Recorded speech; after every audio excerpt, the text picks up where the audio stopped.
दार्जिलिंग भारतीय राज्य पश्चिम बंगाल के सबसे उत्तरी क्षेत्र में एक शहर और नगर पालिका है। पूर्वी हिमालय में स्थित इसकी औसत ऊंचाई 2045 मीटर 6709 फीट है। दार्जिलिंग के पश्चिम में नेपाल का सबसे पूर्वी प्रांत, पूर्व में भूटान साम्राज्य, उत्तर में भारतीय राज्य सिक्किम और सुदूर उत्तर में स्थित है।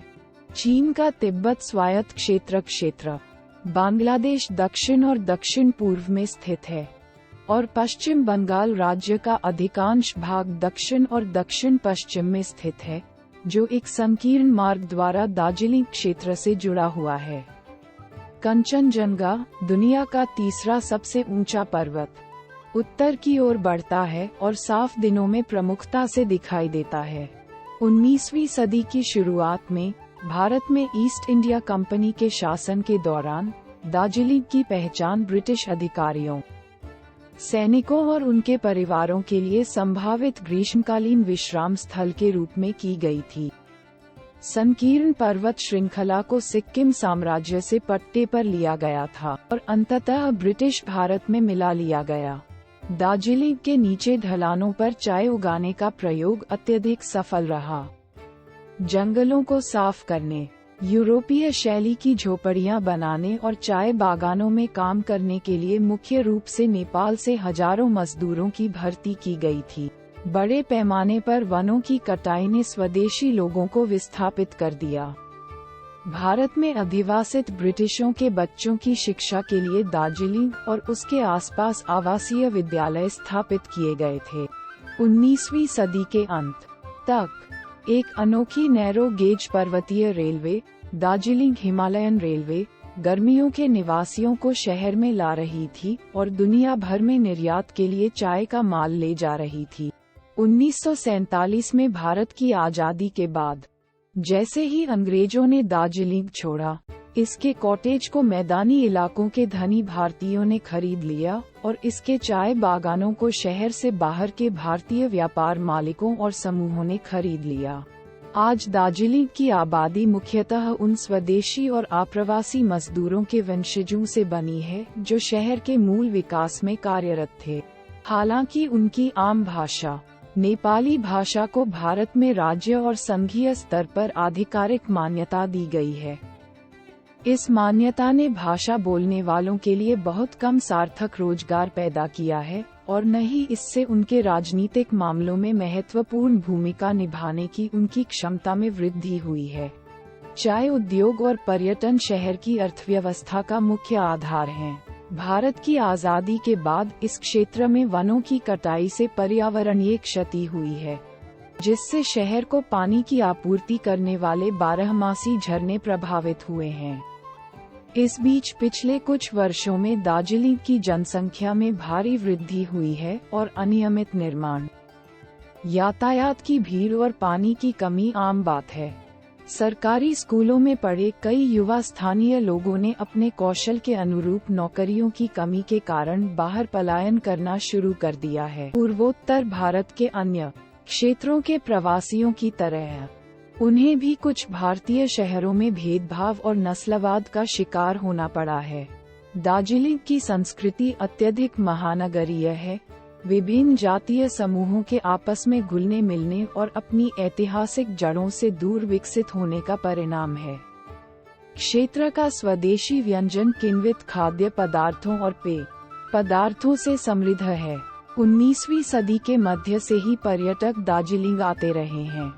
1999 में इसके समर्थन के लिए एक अंतर्राष्ट्रीय अभियान के बाद दार्जिलिंग हिमालयन रेलवे को यूनेस्को द्वारा विश्व धरोहर स्थल घोषित किया गया था। 2005 में दार्जिलिंग चाय को विश्व व्यापार संगठन द्वारा ब्रांड की सुरक्षा के साथ साथ इसे पैदा करने वाले क्षेत्र के विकास के लिए भौगोलिक संकेत दिया गया था। दार्जिलिंग पहाड़ियाँ, औपचारिक रूप से दार्जिलिंग हिमालयी पहाड़ी क्षेत्र में दार्जिलिंग जिले के कुछ हिस्से और विशेष रूप से कलिम्पोंग जिले के सभी हिस्से शामिल हैं।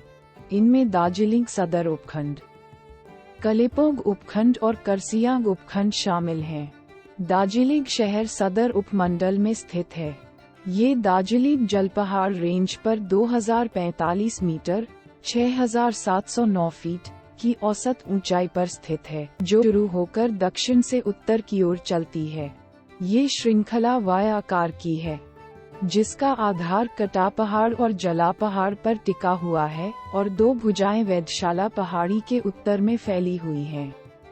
उत्तर पूर्वी भुजा तेजी से नीचे गिरती है और लेबोंग स्पा में समाप्त होती है, जबकि उत्तर पश्चिमी भुजा धीरे धीरे ढलान करती है, नॉर्थ पॉइंट से गुजरती है और टुक्वेर टी एस्टेट के पास घाटी में समाप्त होती है। कंचनजंगा 8598 मीटर 28209 फीट की दुनिया की तीसरी सबसे ऊंची चोटी, जो उत्तर में 74.4 किलोमीटर की दूरी पर स्थित है, सबसे प्रमुख दृश्यमान पर्वत है।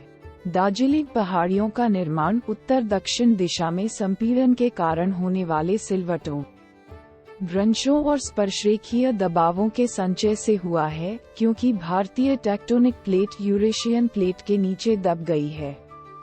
उनकी भौतिक संरचना दक्षिणी क्षेत्रों में अपरिवर्तित तलछटी चट्टानों से लेकर कई प्रकार की रूपांतरित चट्टानों और मध्य और उत्तरी में कुछ घुसपैठ चट्टानों तक भिन्न होती है। पृथ्वी के आवरण के ऊपर की ओर घुसपैठ का सुझाव देती है। सामूहिक प्रक्रिया ने चट्टानों को काट दिया है, मोड़ दिया है, एक साथ कुचल दिया है, खंडित कर दिया है और चट्टानों को जोड़ दिया है। से उनकी ताकत कम हो गई है और वे अपनी दरारों से पानी के रिसने के प्रति संवेदनशील हो गई हैं और छिद्रों में पानी का दबाव बढ़ गया है। फिलाइट्स और शिस्ट्स कलिपों के आसपास की पहाड़ियों में पाए जाते हैं, जो पूर्व में स्थित है, और गनीस पश्चिमी क्षेत्रों में प्रमुख है, जिसमें दार्जिलिंग स्थित है। दार्जिलिंग क्षेत्र की प्रमुख नदी तीस्ता सिक्किम में एक ग्लेशियर से 6300 मीटर 20,700 फीट की ऊंचाई से निकलती है और दक्षिण की ओर बहती है। पहले रंगपो नदी में मिलती है और फिर पहाड़ियों से बाहर निकलने से पहले रंगीत में मिलती है और अंततः बांग्लादेश में ब्रह्मपुत्र नदी में मिल जाती है। ग्रीष्मकालीन मानसून के दौरान तीस्ता की प्रवाह दर 1500 घन मीटर 53,000 घन फीट प्रति सेकंड है। इसमें 1950 और 1968 में बड़ी बाढ़ आई थी। दार्जिलिंग के प्राचीन अतीत की निरंतर विवर्तनिक गतिविधि का अनुमान आसपास के परिदृश्य से लगाया जा सकता है। भारतीय मानक ब्यूरो के अनुसार दार्जिलिंग शहर भूकंपीय क्षेत्र 4 भूकंप की बढ़ती संभावना के क्रम में I/5 के पैमाने पर के अंतर्गत आता है। 2018 में प्रकाशित अध्ययन में पाया गया कि दार्जिलिंग के बाहरी इलाकों के निवासी, जो कम आय वाले और निचले स्तर के हैं, भूकंप के दौरान विनाशकारी नुकसान के बारे में चिंतित हैं। अप्रैल 2015 में नेपाल में आए भूकंप को दार्जिलिंग में महसूस किया गया था और इन निवासियों को डर था कि बड़े भूकंप की स्थिति में अनियोजित ऊपरी स्तर का निर्माण रास्ता भटक सकता है और उन पर गिर सकता है।